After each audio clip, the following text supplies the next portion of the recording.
പാല് സെറ്റാക്കി അത് വെള്ളം നമുക്ക് നേരം വേരള കണക്ക് വേണ്ടി നമ്മൾ ചേരി സെറ്റാക്കി ഇതിൻ്റെ ഇടയിൽ വെക്കാൻ കഴിയുന്നില്ല.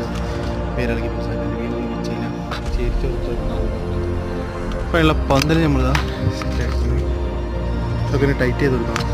പന്തലനുസരിച്ച് ടൈറ്റ് ചെയ്ത് കൊടുത്താൽ അപ്പം നമ്മളെ പന്തലും സെറ്റാക്കി നമ്മൾ കൂടുതൽ അപ്ഡേഷനിലായിട്ട് ഇതിനകത്തൊരു പയറോ ഇതെല്ലാം നമ്മൾ ചെയ്യും.